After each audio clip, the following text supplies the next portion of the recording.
Good evening and welcome to the Koch Institute for Integrative Cancer Research at MIT.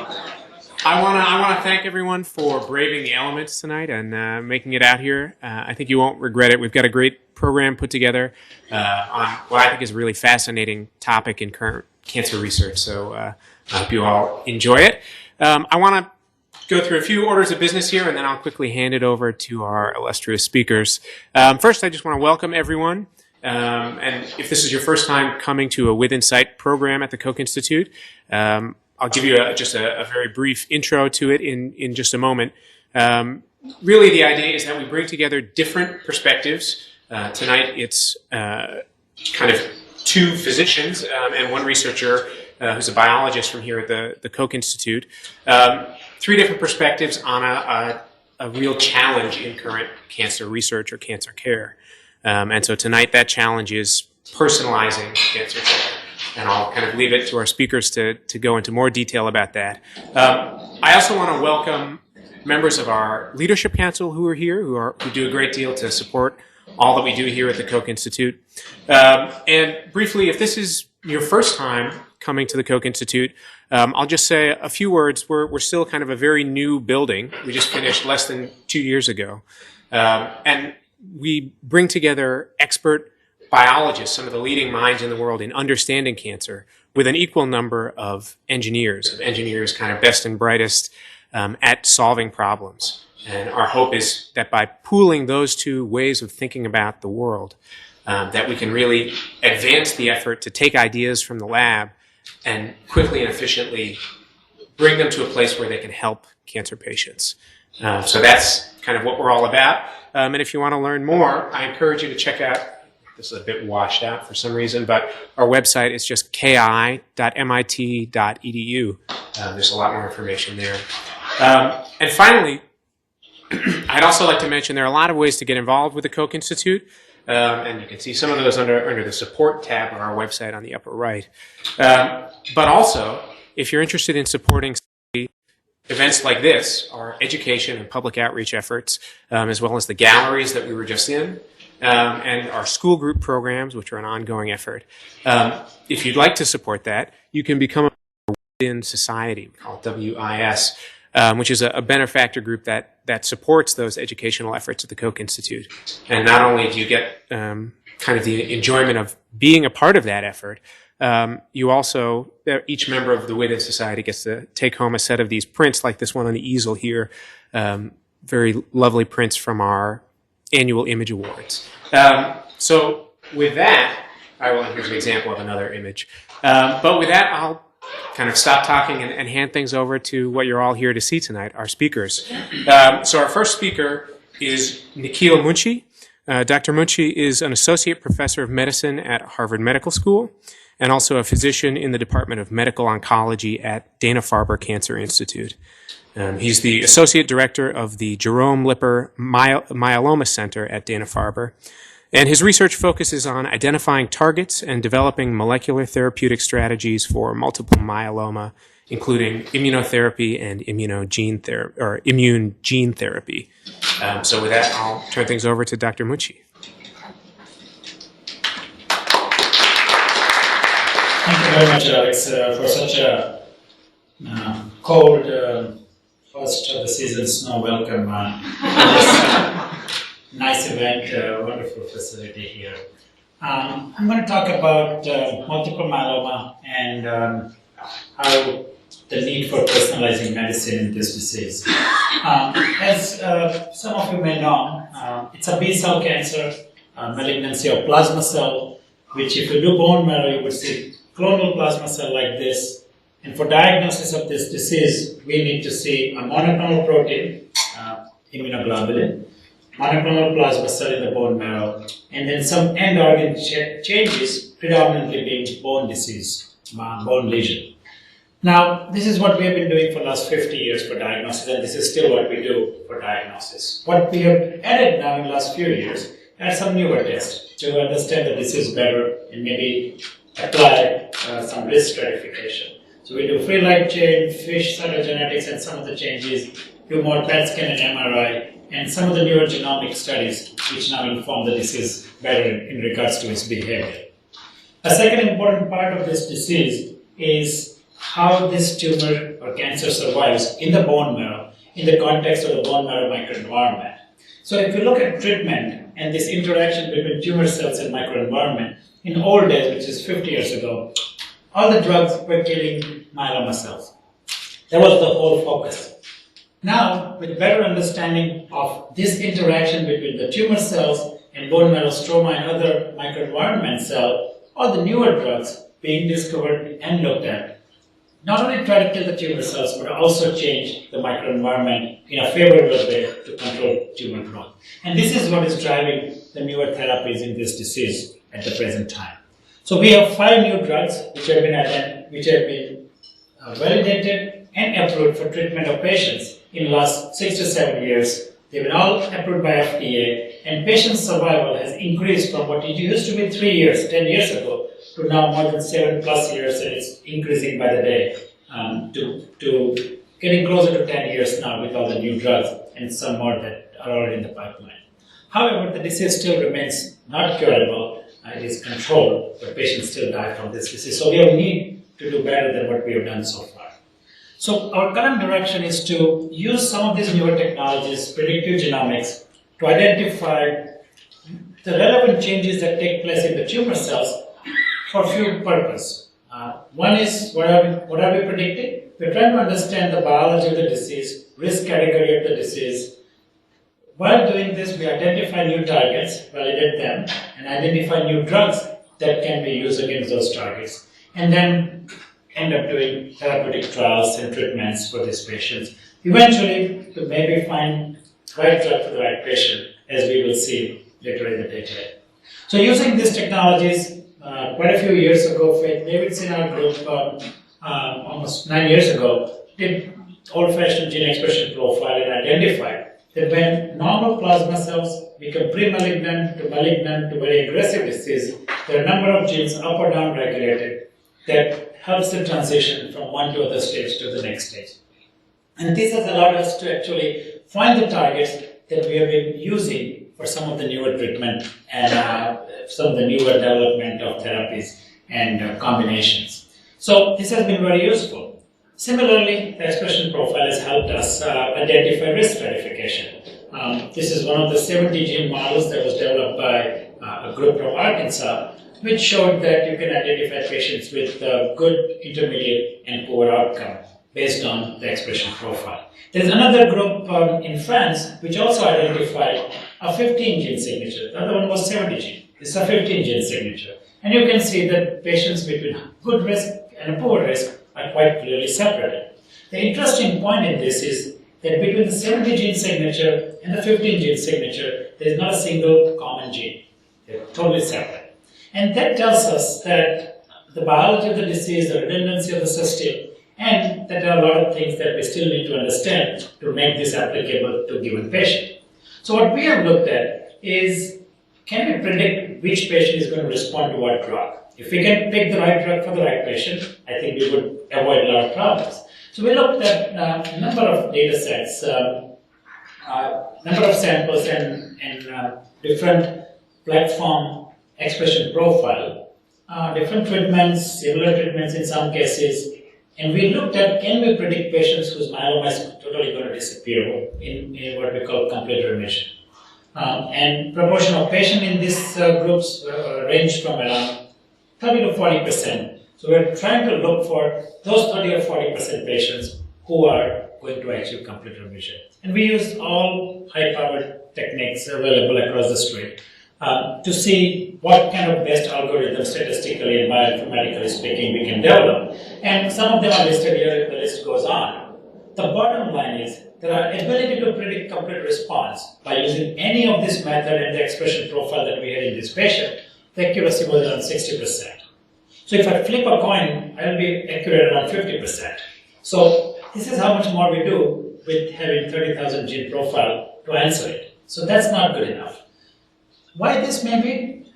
Partly because I think we are looking at one dimension of what happens in the genome that drives the cell's behavior. We are looking at the RNA transcript using expression profile. What we are not looking at is all various other genomic correlates which exist and which modifies the cell. So we need to look at all these various aspects to then maybe get a complete picture. So in myeloma, we have begun to do some of those things. So one of the things, for example, we have done, and for the sake of time, I'm going to be brief, we have looked at modifiers of transcriptomes. And so we have looked at alternate splicing as one of the things that might modify behavior of the gene. It's very frequent. Almost all the genes are alternately spliced, and the spliced product may have similar function, opposing function, and various other combination in between. And so we looked at 170 patients who had transplant, long follow-up. We have clinical data on this patient, and then looked at their expression profile, but used the exon array so we can look at splicing. And what we identified was that splicing, alternate splicing, is a very frequent event in myeloma, as you would expect in many of the tumors and even normal cells.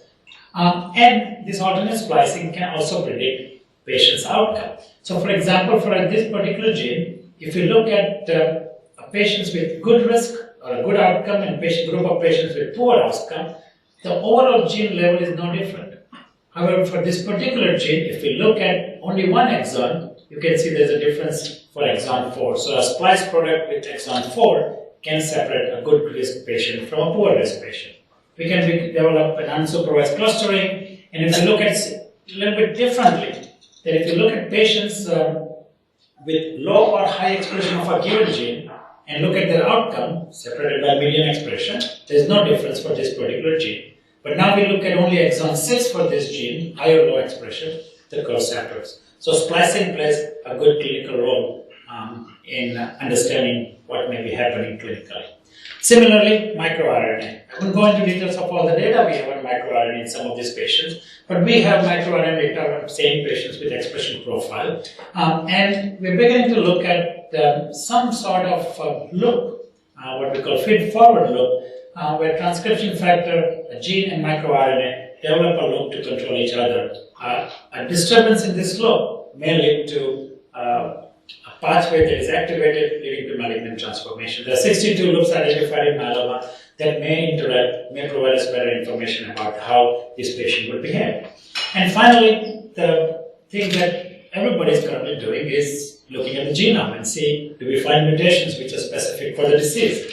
So we have done around 71 patient whole exome sequencing in myeloma. And the point I want to make is that there are 58 mutations per patient in all these 71 patients. That's a median number. So it's quite frequent. If we look at what genes are involved, there are most of them, 2,000 of these genes. So we found 2,462 genes mutated within these 71 patients, of which 2,000 or a little over are unique, some are recurrent. The risk here will keep on changing a little bit, but the frequency is between 6 and 10%. So that tells you that there is no one silver bullet that we can target to treat or cure one patient. We might have 5% patient with one and 6% patient with another problem that we may need to specifically target. So we may not have one myeloma, we may have 20 myelomas that we may need to treat differently. More importantly, what we have found that in our study, we had a group of patients where we have second sample from the same patient. So we sequence both the early and the late sample. And what we find is that this abnormality which we observe changes quite significantly over time, driven by just the disease process or driven by the treatment the patient is receiving, most likely both. And so based on that, for example, for this one particular patient, if you look at percentage of cells with mutation in the early sample versus mutation in late sample, we have a number of mutations which were only observed in early sample but disappeared in late sample. There are mutations which came up, for example, in late sample but not present in early, and then something in the middle. So proportion of mutations goes down, goes up, or may remain in between. What it tells you is that it's a really dynamic process. And so we find newer translocations, deletions come up.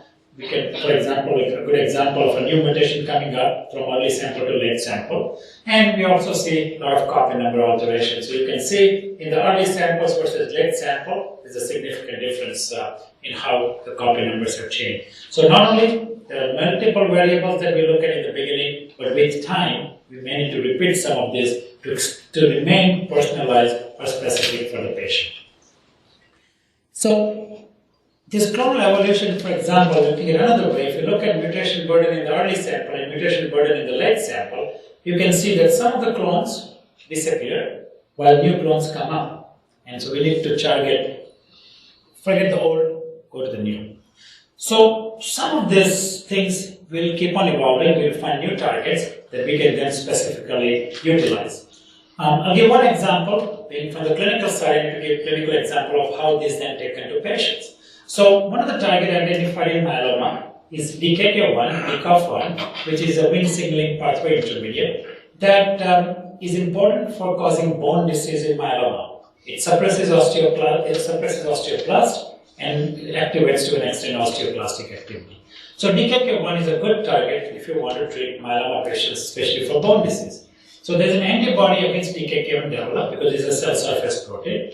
And Dr. Fulson, who was actually in the audience, did this study about this antibody to see what it does to the bone. And as you can see, in presence of the antibody, bone mineralization increases. You can see increased level of calcium deposition. And interestingly and surprisingly, actually the myeloma growth was suppressed. It's a complex mechanism, I won't go into detail of it, but we see myeloma suppression. So this drug now has gone to the clinic. And we have finished the first in-human patient study, same drug to be given. We see actually early evidence of improvement in bone. So we are now doing phase 2 study in different settings. So that for the target, we could take this and find a patient who has high DKK1 and bone disease. This may be a drug that we should end up using to improve the bone disease. So what's our task ahead? One thing, we need to develop analytical methods. So it was very easy for me to show this cartoon. What we need is help from exactly institute like this, where we end up with literally unbelievable size of data, petabyte of data that needs to be analyzed. We have data in front of us, we don't know what is it, and needs to be analyzed to make sense out of it, to find what is in that data that can help us. We need to find this needle in the haystack for each patient. I mean, within this literally terabytes of data for each patient, there's one gene that we need to find, or two genes we need to find that may be important, and develop algorithms that we can do it much easily. And finally, we have to look at the targets, a moving target that we need to really stop moving and then make sure that the target is really what we go after. So we need to target the moving target in this disease. So eventually we are hoping we will end up with a picture like this, which is an old work that we had done, where we could identify targets in myeloma which were abnormal, and knew their function, and we have now treatment that we can utilize. So we hopefully would have a picture like this for each patient to make an individualized or personalized therapy. I think a number of people from my group have done the real work, and a number of collaborators, my colleague and friend Dr. Anderson, our bioinformatics group, our clinical collaborators across, and some of our genomic collaborators that we have worked with. Thank you very much.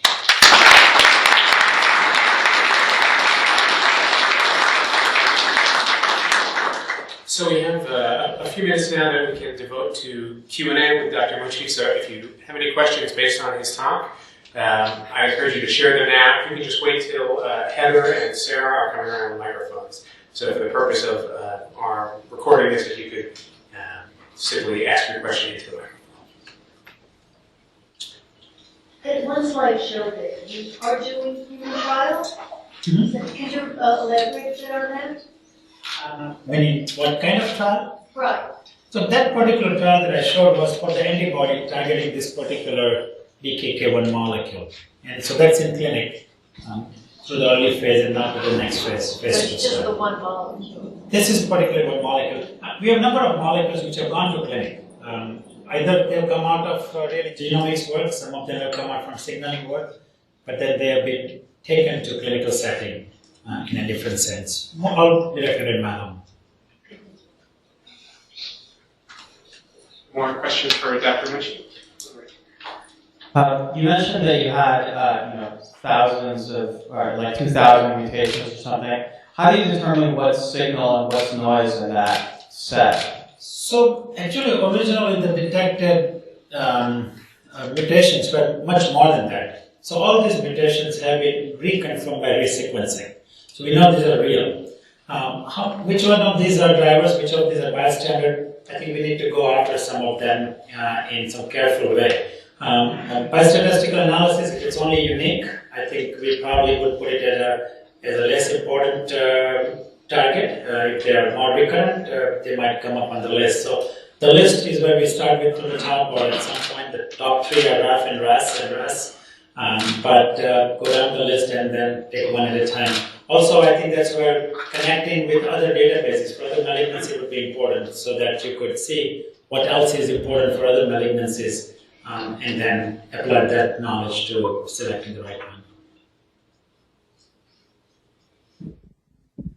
So, finding a target on an individual patient is challenging enough, but then what is the turnaround time to target that particular gene and come up with a treatment? Yeah, so I think we are blessed being in Boston, because there are a lot of other our chemistry colleagues here across the street and in Longwood area. We can do high throughput screening of agents. So once we have a target, HDAC3, we can develop an HDAC3 assay that we can then use high throughput assays and look for inhibitors. So it's easier than what it used to be. It's again, developing the assay is probably the most difficult part, that is reproducible and get a good Z-prime to a reliable assay. But once the assay is there, we can identify agents. So that's just the beginning, as you say.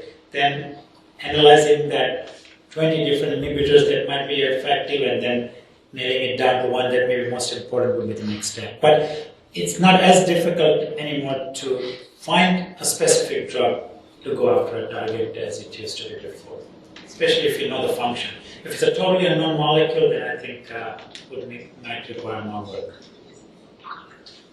Okay, maybe one more question for Dr. Mucci, and then we'll have more time at the very end.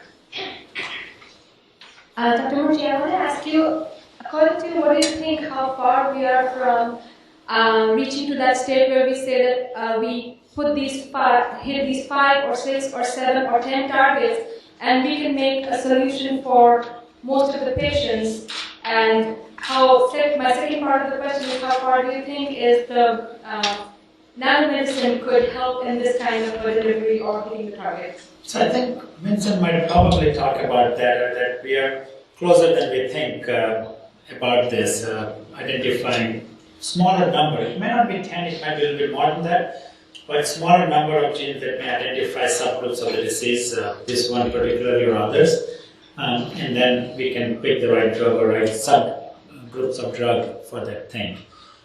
Nanomedicine, I think, is a delivery method as I would envision it. So things that we need to deliver, which we are not able to deliver now, from inhibitory RNAs to other molecules, I think that's where it would be extremely helpful in being able to really target specifically what we want to go after.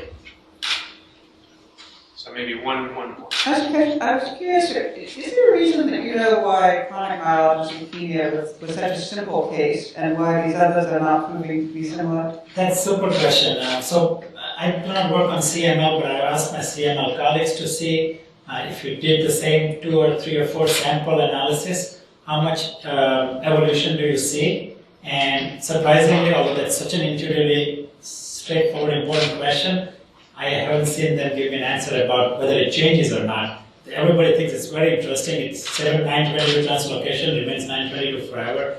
It's a disease-driving process. There's a drug for it. But does it evolve? We know it evolves to an extent because you can get a second PH chromosome. So there is some evolution involved. It can really become more plastic. However, what happens within the chronic phase of the disease before it becomes an acute phase, how much change takes place, I don't know the answer to. And surprisingly, they don't know either. It would be very interesting to see. Okay. So thank you again, Dr. Mucci, for joining me.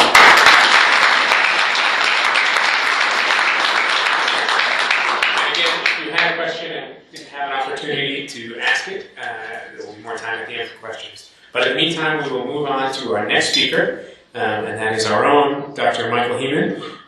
So Michael Heeman is the Eisen and Chang Career Development Associate Professor of Biology at MIT, and as I mentioned, also a member of the faculty, the intramural faculty here at the Koch Institute.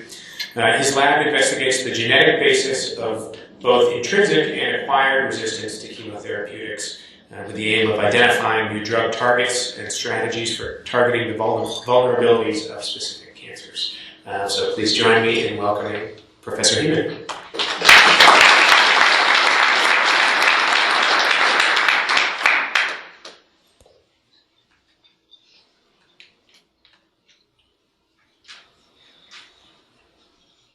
Okay, good evening.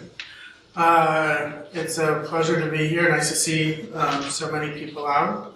Mine was a much shorter trip from the third floor of this building. So I'm going to continue on the topic of personalized cancer therapy and talk, or at least introduce, what is perhaps the most depersonalized of cancer treatments. So these are two lymphomas, B-cell lymphomas, similar to the disease that was just described, yet the treatment is quite different.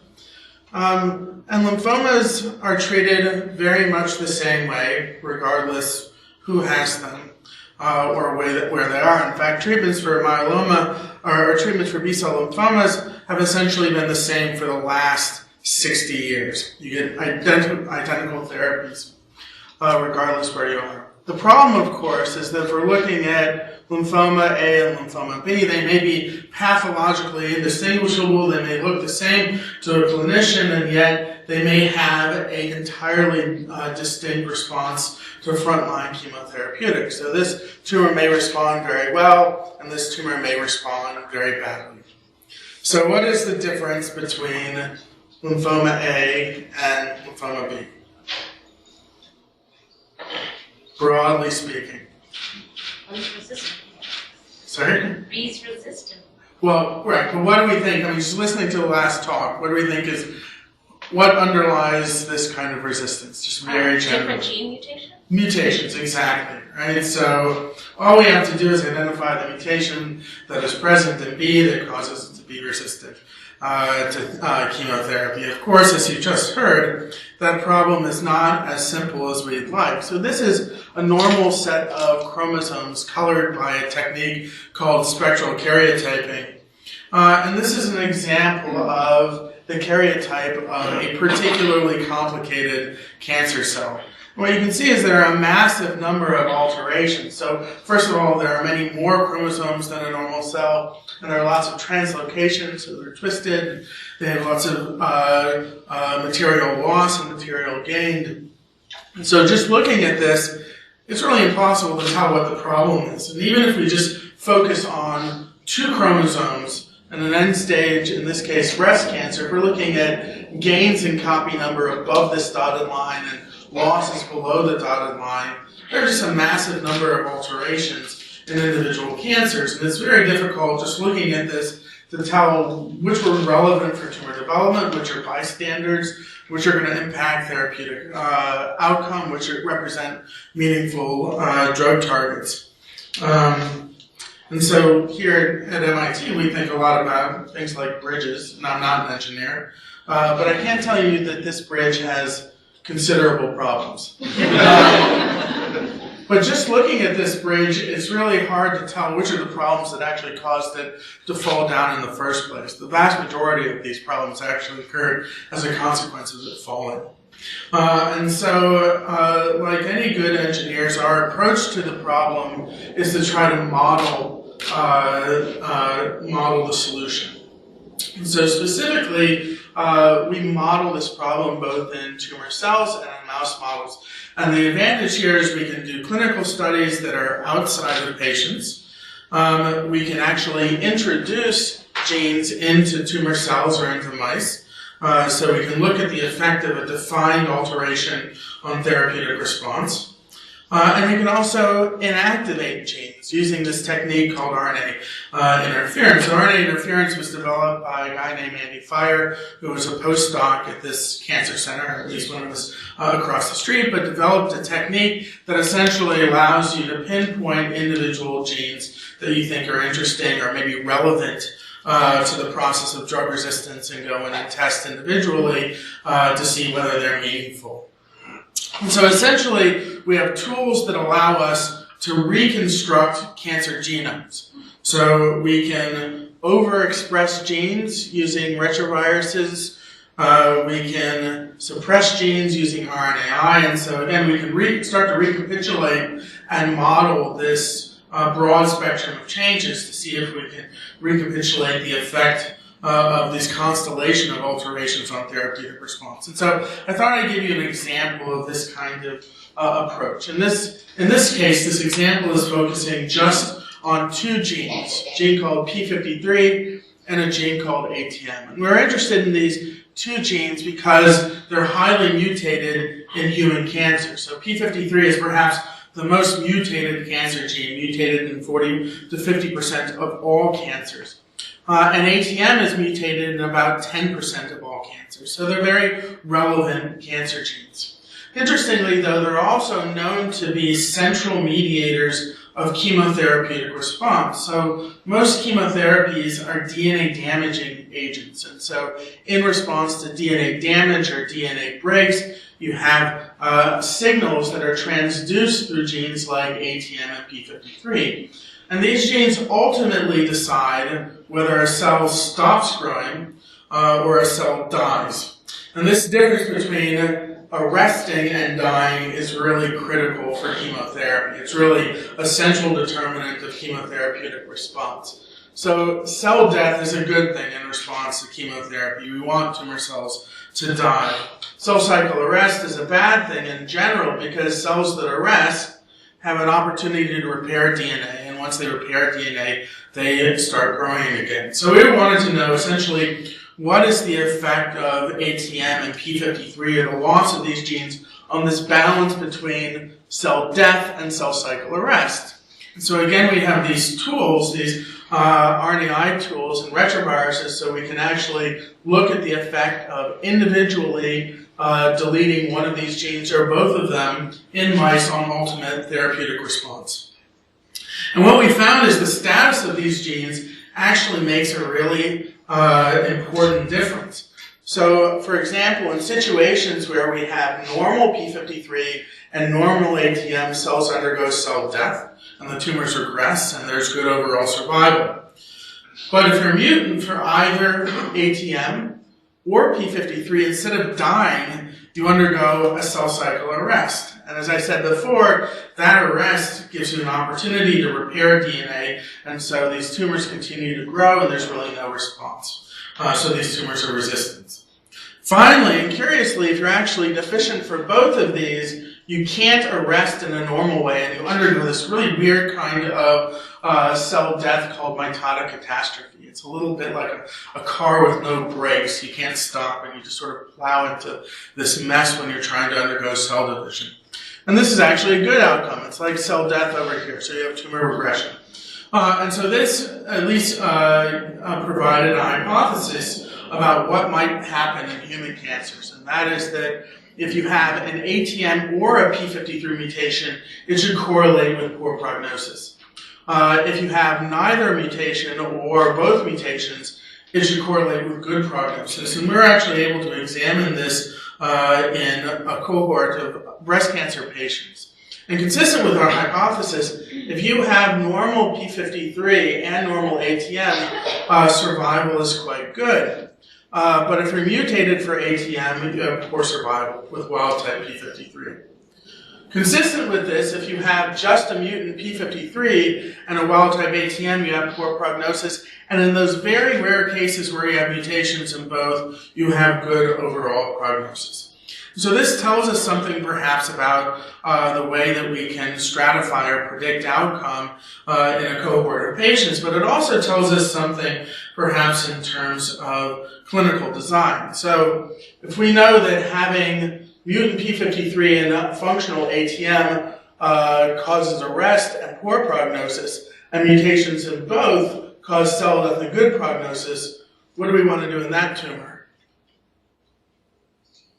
Mutate the ATM? Exactly. We want to target ATM, and there are ATM inhibitors that are in existence, right? So presumably, we can take this tumor with a poor outcome And we can introduce a good outcome simply by inhibiting ATM. And so in the 40% of patients that have mutant P53 and wild-type ATM, this is a really good strategy. However, in the 50% of patients that have P53, wild-type P53 and wild-type ATM, this is now a terrible strategy because we're going from a good prognosis to a bad prognosis simply by mutating a single gene. And so if you actually treated people without regard to P53 status, this would look like a terrible drug. It wouldn't get through clinical trials because in half the cases you're actually making the therapy worse. And so this is precisely what we mean by personalized therapy, trying to identify single or multiple parameters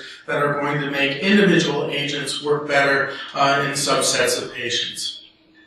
And so now looking at these tumors, we have something more than just pathology to go by. We actually are starting to construct molecular signatures. This tumor has wild-type P53 and ATM, and this tumor may have an ATM mutation, so they can be treated differently. Now, of course, there are huge numbers of alterations in cancer, and this represents a technical problem. But we also have the capacity now to introduce thousands of alterations in very diverse sets to start getting at this issue of, that was mentioned in the last talk, I think quite eloquently, of how do you start looking and evaluating all of these mutations that are present that give you actionable recourses in terms of looking at, if we look at a bunch of different alterations, what is the best therapy in response to all of those alterations? So that in the end, we start having these molecular signatures that correspond well and inform the pathological ones. So we do have tool sets that we can use to model therapeutic response. We can use this information to predict patient outcome, and ideally we can start informing strategies for treating and identifying drug-resistant tumors. We can start moving beyond these very generic treatments that have been around for 60 or 70 years. So I'll end there and thank the members of the lab, and thank you for coming, and I'll take any questions.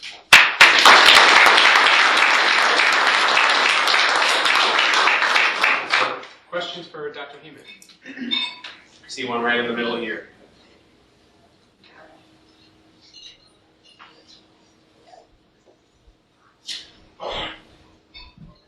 Hi, it seems to me that if you target like P53 or ATM, then if normal cells, you may turn normal cells into things that are more likely to become cancerous. Absolutely. So I think that your therapeutic window, as we think about therapeutic window, what kills a tumor cell and not a normal cell, relies on the fact that you have, in one case, a vulnerability. So in the case of an ATM deficient tumor, that now is a vulnerability that's not present in the majority of other tumor cells. So it means that if we eliminate P53 or eliminate ATM in a P53 deficient cell, we're going to make that cell much more susceptible. We're actually making the surrounding cells more resistant. Now, the idea that ultimately mutations induced by chemotherapy can lead to cancer development in normal tissues or surrounding tissues is an issue of significant concern. And I think in part it's due to the very large gamut of DNA damaging therapies that are now the standard of care for these cancers. And I think if we think about effective frontline therapies that involve non-DNA damaging as well as DNA damaging agents, we can significantly reduce this risk of second site mutations or cancers that develop over time. But see, that part of my question is it possible to introduce working versions of ATM and P whatever, and thereby presumably you wouldn't hurt normal cells, and at the same time you'd be making the cancer cells. Yeah, that's a good idea, and it's a therapeutic strategy that has been attempted in the case of P53, where there are mutations, there's generally not loss of the gene, but there are mutations in small molecules that can ideally restore function to P53 or inhibitors of P53. The only problem is when it's not there. When it's not there, you have to reintroduce it using some kind of delivery system. That's our classic problem. Delivery is a huge problem. Other questions for Dr. Keevan? Okay. All right. Well, then, thank you very much.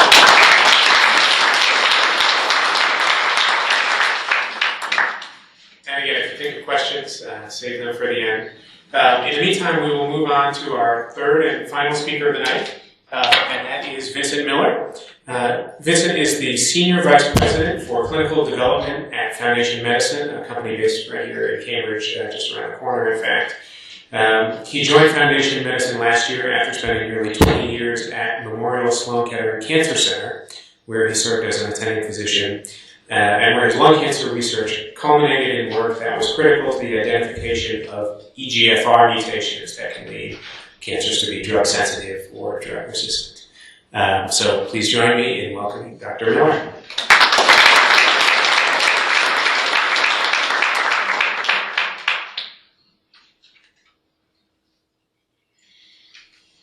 Great. Well, thanks for having me. And I don't know if it was a mistake or not, but thankfully I have 5 extra minutes because I do have about 18 or 20 slides to show before I help everyone get back to the bar and then out in the snow. But this is our vision at Foundation Medicine, and I think it probably resonates well with the vision that the other speakers have espoused, and that that many in this room are here to think about in their own way or from their own perspective. That each patient's treatment who has advanced cancer will be informed by an understanding of the genomic and other molecular changes that are driving their disease in particular.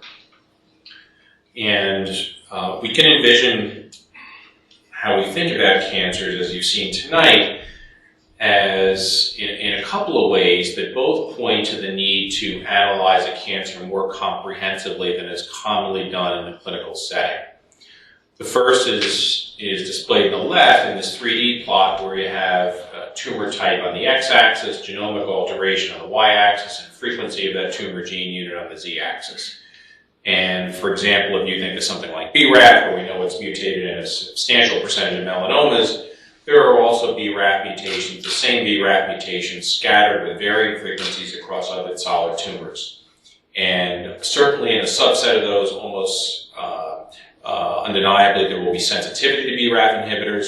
In others, the mechanistic basis of resistance to the same BRAF inhibitor will be readily apparent by studying the cancer genome.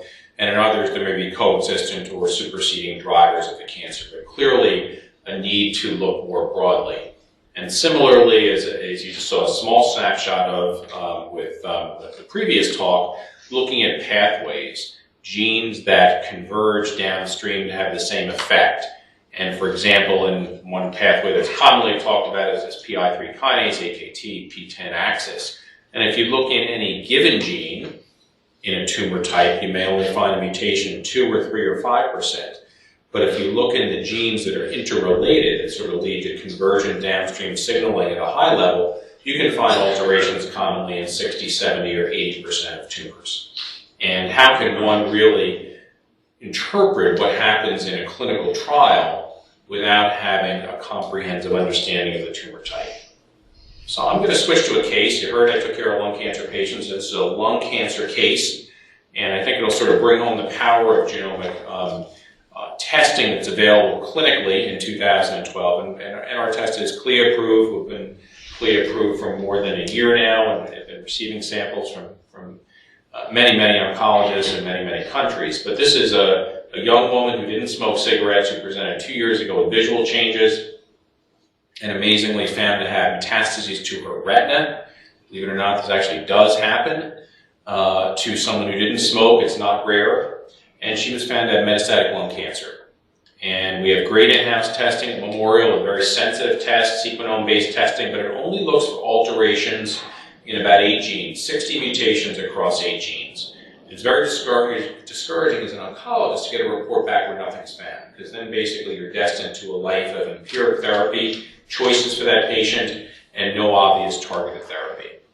As new genomic alterations are identified which are actionable, we then go and develop robust tests, and this patient had a FISH test done for a gene fusion involving ROS1 and a specific PCR for a fusion called KIT5B-RET, which we discovered at Foundation before I started and published on with your colleague Passiani in Nature Medicine.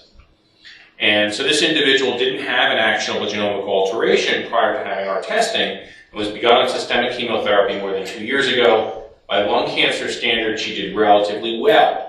But by sort of global health metrics of a 43-year-old who was a triathlete, these results are really unsatisfactory. So she was on chemotherapy for about 20 months, and then her cancer progressed. And she got an empiric trial of a drug called Tarceva, which targets EGFR mutations. That was ineffective. And technically speaking, if you look at, say, NCCN or ASCO guidelines, these big societies, there was no available therapy for this lady. She was young, dynamic, still went to the gym every day, and they're doing triathlons. And so her tumor specimen was sent to us, and I'll describe sort of the highlights of the test we do. But we actually found a fusion involving RET, but because we pulled down novel fusion partners and not just one, such as the KIT5B seen in the previous slide, we found a fusion involving RET. And this is targetable by several drugs that are approved for other indications. And more importantly, there are clinical trials available for patients whose tumors harbor RET fusions. The oncologist at Memorial Sloan Kettering, Dr. Risby, actually had a trial for this patient. And I spoke with him earlier this evening. It's pure serendipity I put this case in. And this lady had a CAT scan after 1 month in this therapy, and her cancer was shrinking. So a really gratifying result in sort of closing the loop between the theory of this type of testing, the practicality of it, drug development, and applying the drug to the patient and having a higher success rate. And obviously this is N of 1. We have other cases we can certainly talk about. A lot of challenges in doing this in the clinical setting in advanced disease. This is not a large research center getting a 1-pound tumor from a lab at the MGH and analyzing it over 3 months. This is how do we analyze small biopsy specimens from patients who have cancer now that's advanced and symptomatic and get results back to their doctor in a real time period. And so some of the challenges are indeed that biopsies are small. The tumor specimens are often impure. Maybe a tumor specimen in lung cancer only has 20 or 25% cancer cells. So you have to have a pretty sensitive test, particularly if there's a subclonal population of tumor cells, to be able to find something that would be critically important to that patient. And also there's multiple types of genomic alterations. So if one doesn't have a test that can capture many of those simultaneously, you end up parsing off tissue to 3 or 4 different labs that do test type A, test type B, test type C. And at the end of the day, oftentimes that biopsy specimen is depleted. So our current test basically focuses on the subset of those 20 or 25,000 genes that have been unequivocally implicated in human cancer. And it sequences the entire coding region of these currently about 182 cancer-related genes, as well as 37 introns of 14 genes frequently rearranged in human cancer. Things like BCR-ABL in a liquid tumor, RET in a solid tumor. And one of the beauties of the test is that it simultaneously identifies all classes of DNA alteration, including base substitutions, small insertions, deletions, copy number alterations, and rearrangements. And thus, for looking broadly across DNA, one does not need to send the tissue for multiple tests. And we achieve, and we'll talk about this momentarily, very high coverage. Basically, the granularity with which we can look at the alterations in that specimen, which is a hybrid of normal cells and tumor cells. The concept of coverage is really the idea that if you have 20, say a 20x magnification on the tumor and see one speck, you're not sure whether that's real or not. But if you have 1,000 magnification on the tumor and see 50 specks, you can be pretty confident that's a real finding, and in many cases, biologically quite relevant. So the test evolves. This may not be what we're going, certainly won't be what we're doing 2, 3, or 5 years from now. The new version of the test which goes live, it is live for our pharma partners and is about to go live clinically, will include many more genes to reflect an evolving scientific literature, and it will also have certain technical features that will allow even greater QC metrics. This is just a slide to show you that the premise of our test is twofold. One is this needs to work for docs everywhere. The guy in practice in Iowa, not just the guy at the Farber Memorial or MD Anderson. The guy who's really busy and taking care of every tumor type, not a subspecialist like you may have heard from tonight, or I had the pleasure actually of being. And so one of the premises of the test is, by being so broad, is let the cancer tell us what's driving it, rather than letting us take a shotgun approach with just looking at a few genes to see if we get lucky and one of these might be aberrant. And furthermore, because tumors tend to be impure, for example, I talked about that issue of purity, we need to have a really sensitive test. This is an example of a lung cancer. Commonly, if one looks under the microscope at a lung cancer, about 80% of it is not cancer. There is inflammation, there are cells related to, say, pre-existing emphysema, there may be coexistent infection, there may be blood, etc., etc. And so we define the need for clinical grade performance as having high sensitivity to detect a mutation that's present in 5% of that tumor sample with no false positive calls. And this is really relevant in the clinic because if one looks, and this is a series of real tumors from real patients that had driver alterations and things like you've heard about tonight, KRAS, BRAF, NRAS, EGFR. When one looks across these and writes down the frequency of that genomic alteration in the tumor, very commonly it is indeed more than half the time below 20%. So if you have a test that loses sensitivity, and this is the premise, this is sort of where Sanger or direct sequencing loses sensitivity, you will miss many driver alterations. And just in the last couple of weeks in reports we've sent out, I've seen reports from several patients who had testing where it was not detected with Sanger sequencing and detected in our test. And the oncologist called me and we had a conversation and said, you're not doing anything wrong, you're just using a less sensitive test to look for this alteration. So just a couple of top-line statistics. To date, we've received over 1,200 clinical samples since our test was formally launched at this big cancer meeting in ASCO in June. One of the key things is that about 3 in 4 patients have an actionable alteration, meaning we find something that is linked to an approved drug in that disease, we find something that's linked to an approved drug in another disease, so although not a slam dunk, at least suggest there might be a rationale for looking for a clinical trial of that agent, or there's a mechanism-driven clinical trial. And I'll show you a couple of examples of that. And interestingly, as a follow-up to one of the comments made earlier, the mean number of alterations we see is about 3. And what happens in the process, and you say, how does that compare with 1,000? Well, when one filters and actually goes through a series of algorithmic steps to take out things that are likely SNPs that have been studied before and aren't mutations, or occasionally if one has paired germline tissue, exclude that certain things or confirm that things are private polymorphisms, the number drops dramatically. And so that's a very logical number and tackleable number. I think oncologists would feel good about that. It's not 40 mutations and it's not none. We see diverse tumor types, and it really speaks to the fact, in part, this other bin, that there are a lot of tumor types for which there's no good therapy in advanced disease, and for which, if there are standards of care, they're de facto standards of care.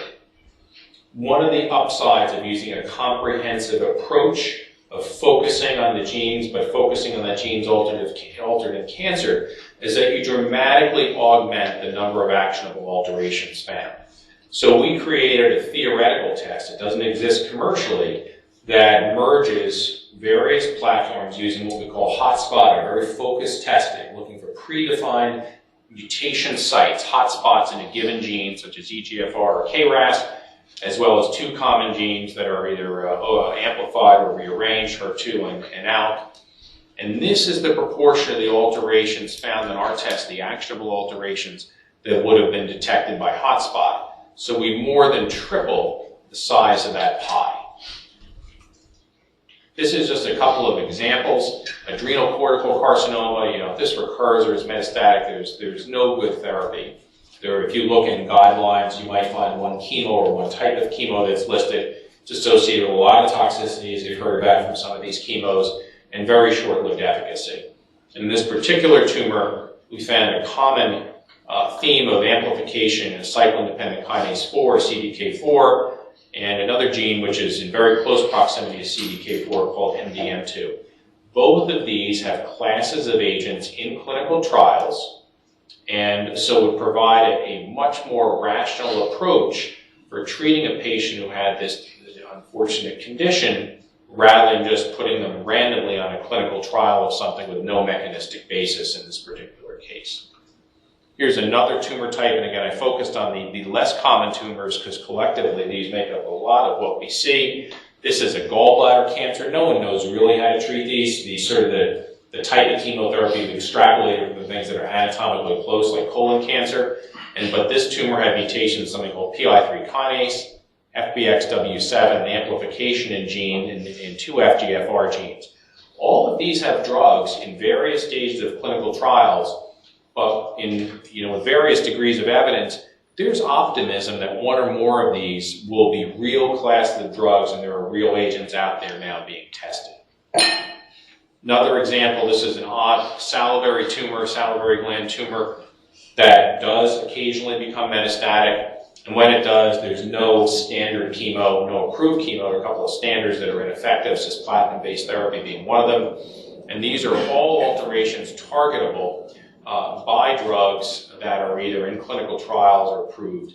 Actually, this patient, I had follow-up from a colleague at Memorial Sloan Kettering, was being treated with a drug in this class, a VEGF class, and KDR is also known as VEGFR2, and was having a tumor regression.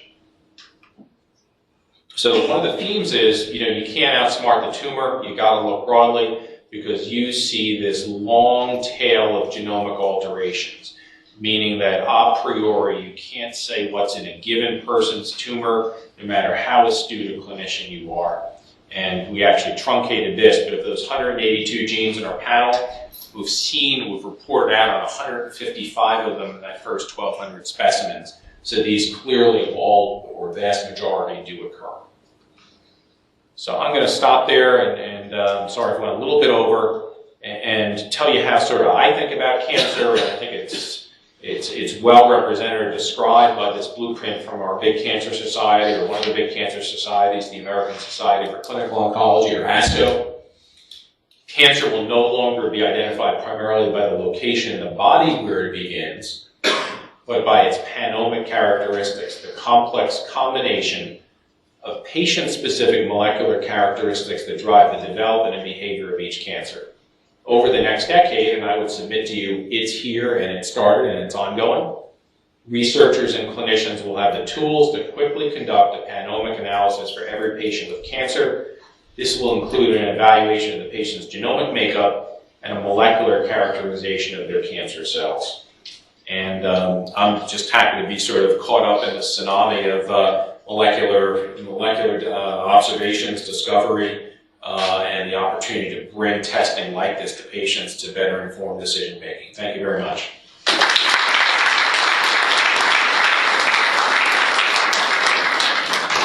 Okay, any questions for Dr. Miller? I see one in the back right there.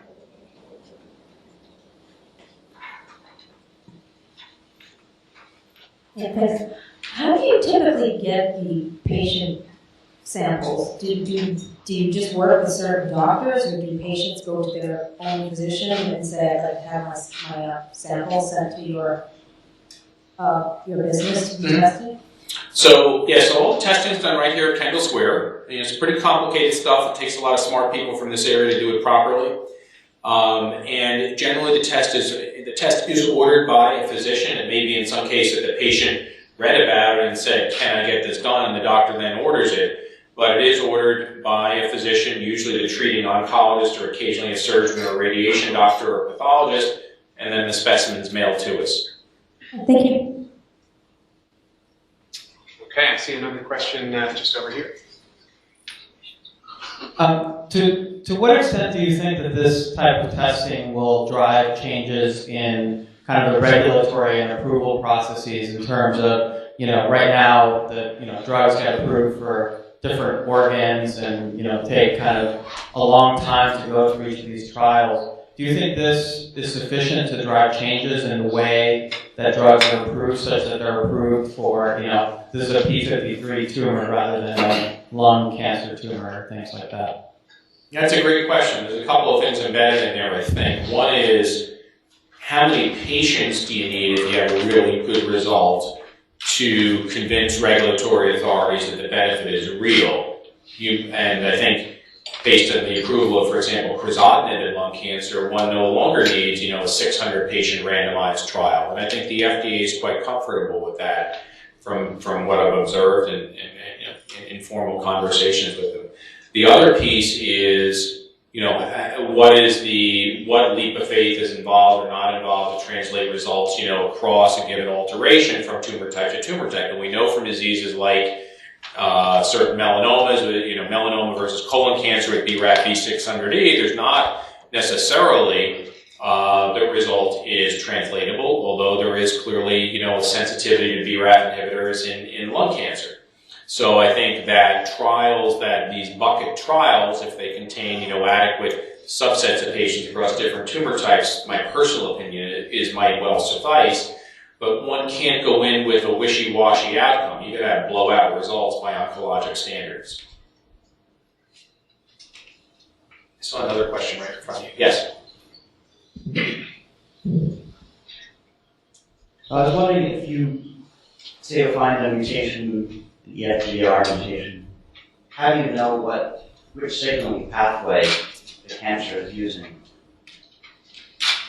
Yeah, well, that's a complicated question, but it's also an easy one. So EGFR has been shown to, mutations in EGFR, the type that we're generally talking about, have been shown to be transforming by themselves, right? They can take a cancer cell, they can take a normal cell. If you put that mutation in a normal cell, it makes it into a cancer cell, and it makes it, survive indefinitely. So it sort of meets the criteria for a transforming alteration, or driver alteration is sort of a loosely synonymous term. That being said, the downstream sequelae of that, and also what other things are operative in any given tumor that may make the response to that inhibitor last 1 month or 5 years, can be totally different. And that's another reason to speak for a broad analysis of the test rather than just looking at one singular genomic event. Okay, any questions for any of our speakers, actually? Dr. Miller, Dr. Bucci, or Dr. Eden? Hi, Dr. Miller.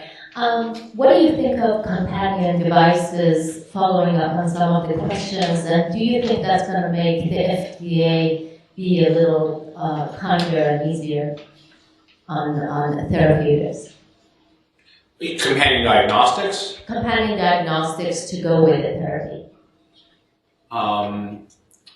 I think that the FDA is certainly cognizant of a changing landscape and, the ability we have to learn about a given tumor much more quickly.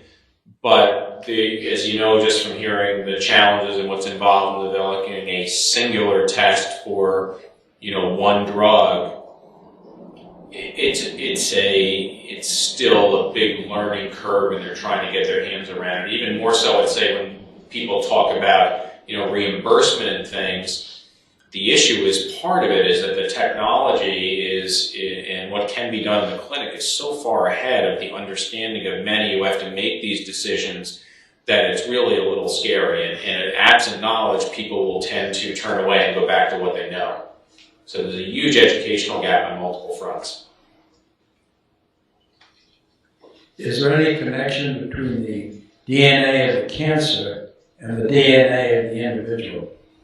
Yeah, great question. So I would say certainly there are some tumors that are parts of hereditary syndromes, right? So therefore, in those cases, such as in the BRCA, BRCA alterations, or some other Lynch syndrome, things like that, familial cancer syndromes, it's unequivocally related to the development of the cancer as a germline mutation. In others, though, it's more subtle, that there may be predisposing things in the germline. So we sort of talk about certain genes that can repair damaged DNA. If you have an alteration in one of the genes that repairs damaged DNA, then you may be more susceptible to carcinogens, say, that are environmental. So that's sort of a one-off of how, there could be also predisposition in the non-cancer cells that allow the cancer to develop.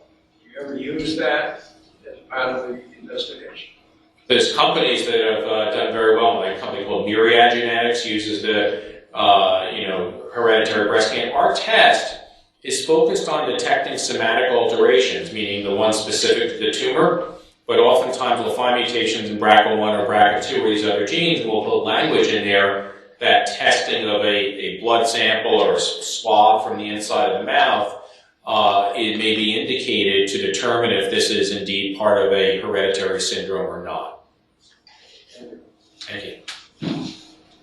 Okay, any final questions for any of our speakers?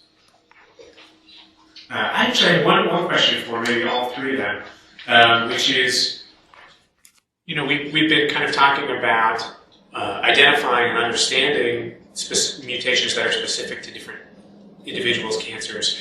But when it comes to treating those specific mutations, we've seen more and more molecular targeted therapies. But how much does kind of the genomic instability and heterogeneity of tumors play into that? If our treatments are getting more specific, how are we going to be able to treat an individual as a very heterogeneous mix of different kinds of cancer cells? You want to take a whack at that, and I'll take a whack at it from the clinical lens?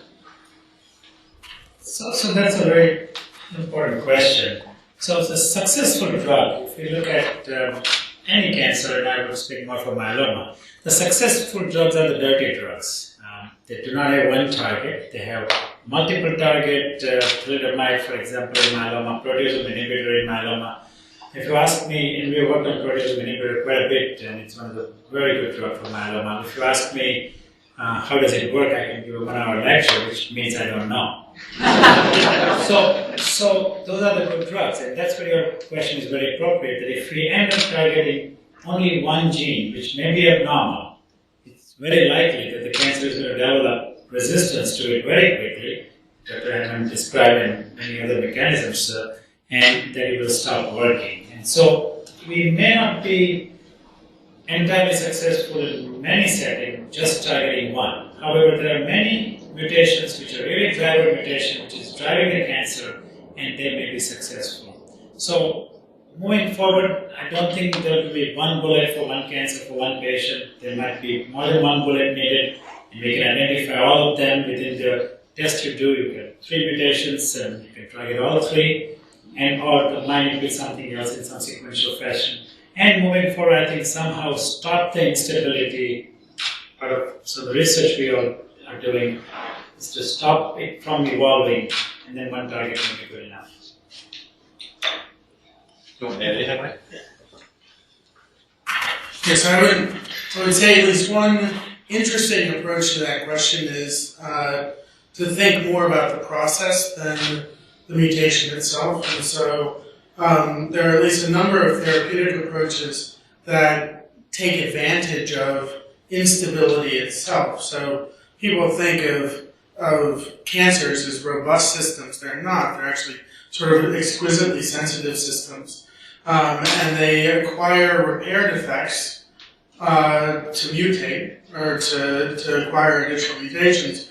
But those repair defects are intrinsic vulnerabilities in that cancer itself. So it makes it less capable of actually any damage. And so there are notions of what we call synthetic lethality that say, okay, if this tumor already has this vulnerability, let's expose it by actually adding in an additional repair defect. So a normal cell isn't going to care because it has compensatory mechanisms, but that tumor cell may care exquisitely and may no longer have any ability to repair DNA. So there are, I think, attempts to try to deal with the process as well as the specific consequence of that process. I think people hit it all. I would just add that if you're not aware of what you're treating, then it takes a lot longer to learn. So the ability to, say, see what genes are altered with a sensitive test is tremendously helpful in interpreting and contextualizing these things and thinking about combination therapy. Great. Okay, and on that note, I'd just like to give a huge thank you to all three of our speakers.